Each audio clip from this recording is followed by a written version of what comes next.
Olá, eu sou o Vítor Castro, sou percussionista e diretor artístico do Gui Collective. O Gui Collective é um grupo que foi criado em 2020 e é um ensemble de música contemporânea.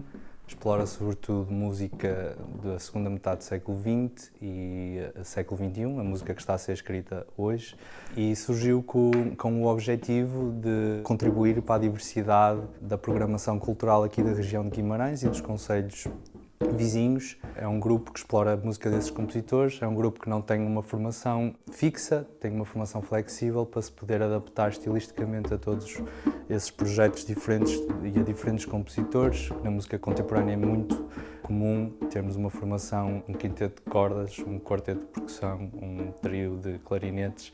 Então o grupo é flexível nesse ponto para poder atacar esses projetos, o que é um ponto muito forte. Neste momento o Gui Collective está a desenvolver o projeto Gestos, surge como uma inspiração na música dos compositores da segunda metade do século XX, que começaram a desenvolver música teatral, neste caso música teatral instrumental, e esse estilo surgiu quase como um protesto à reprodução da música, quase mecânica.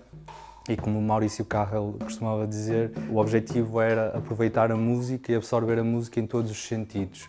E esta é, portanto, a grande base do projeto Gestos, onde tentamos elevar os gestos, o movimento, o visual, ao mesmo patamar que a música.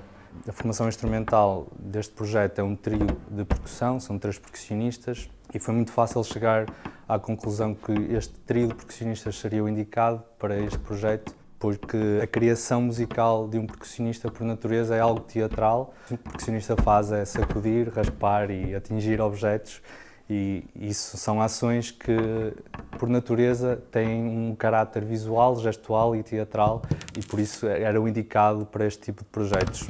O percussionista está sempre neste limbo entre a poesia sonora e o drama visual. Este projeto explora as obras de Thierry Dumay, de François Sarrin, que se concentraram neste grande objetivo de conseguir, num espetáculo, ter a música, ter o teatro e ter os movimentos todos através dos performers, que são os músicos neste caso. Este projeto está a ser desenvolvido pelo Gui Collective, como disse. É um projeto que vai estar em circulação. É um espetáculo que pode ser muito curioso, muito interessante para o público. É algo que não é comum na programação cultural, por isso espero que venham assistir, que desfrutem e espero ver-vos em breve. Obrigado.